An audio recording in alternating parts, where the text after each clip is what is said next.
And welcome to the channel. This is The Straight and Narrow, a comic about the Bible and what it says. My name is Joshua Myers, the creator of the comic, and this is Creator Commentary, where I'm going through the comics in the order that I created them and just giving a little insight, a little commentary on why I created the comic.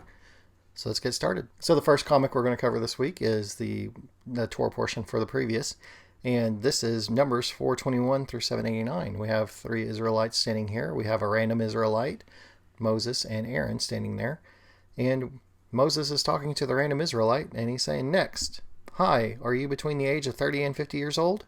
Also, God has come out with a new Nazirite program. I can give you more info if you're interested.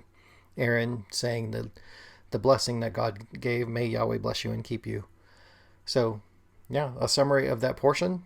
Again, trying to give a little humor in there with, Moses actually talking to everybody individually and trying to sell them the Nazirite program. And if you're not familiar with that, I encourage you to go read this portion. Nazirite vow is the vow that we see Paul taking later on in Acts. So something interesting there. I have in my commentary for this comic, like I said, I don't typically have commentary, but when I do, I'll point it out here. But I was trying out a different coloring style with this one. So I was still using the program called Paper on my iPad to draw these at this point. But I apparently also use something called Tiny Paint Pro to color it. So it's not what I use today. We'll get into that when I get there. I also note that I'm trying a different size. And if you notice that the sizes of the characters are a lot bigger. This is something that I'll stick to, of keeping things bigger, as we move on and as we are today. And we'll also notice that today I kind of cut it off. I don't have them show their full bodies. I don't know why at this point I felt like their full bodies need to be shown at all times. But later on I changed that. In this next comic, I created this and I didn't even put the Straight and Narrow logo in the corner at this point. And I'm not sure why I created it the way I created it or did whatever. This is a standalone. I've never created another one that looks like this. But we see here I draw with faces, another change. And I don't know if it was just for me to show that yes, I can do faces, because I can. The whole reason why my characters don't have faces in this comic is not because of me not wanting to do faces. It's because I'm doing stick figures. Stick figures don't typically have faces. But in this one, we have three panels, and it's a discussion between two people. And we see here the girl saying, man, I am so tired. Work and life are just keeping me busy. Man says, God has a planned day to rest every week. And the girl responding madly, Jesus is my Sabbath rest. Don't try to put me under the law. And this is something that I've commonly seen since I've started doing the Sabbath, is that people are so resistant against it. They're like, Jesus is my rest. But in the same breath, they'll complain about how tired they are or that they're so overwhelmed at work.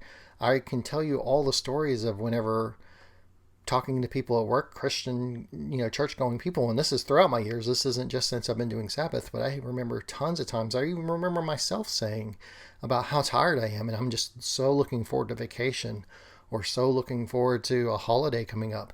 It was never the weekend. It was never the night off. It was never, oh, I'm so thankful Jesus is my rest. I have so much energy now. And I think that's something that most people don't realize. God gave a day of rest because he knows what our bodies need. Our bodies need rest. And it's not just a nightly rest. We need a weekly rest. We need to stop our labor and just rest in him and rest physically as well. We see God even resting physically, and he's God.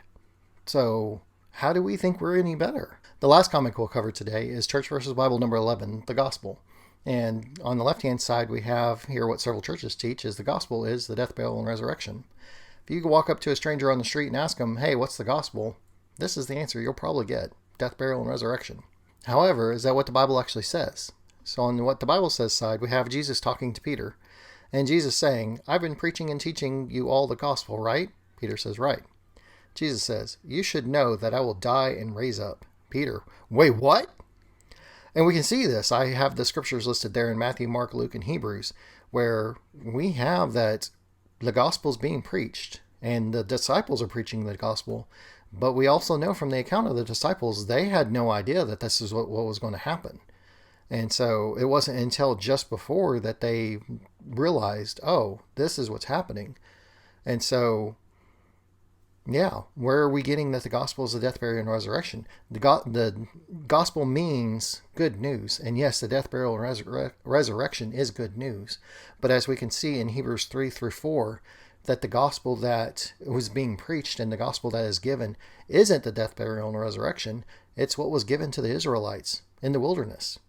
And that's given to us in Hebrews 3 through 4. The good news is that God has a plan for us. He has a way that we can live our lives, that we're not just roaming around messing our own lives up. He has a plan for us. And He has ways that we can act and be cordial to each other and live life better. So that's all we have for this week. Thank you for watching. Let me know in the comments. So whenever you think of stick figures, do you think faces or do you think no faces? I've been doing this for several years. I'm doing no faces. Probably won't change that, but I'd still like to know your opinion and see what you say. Until next time, shalom.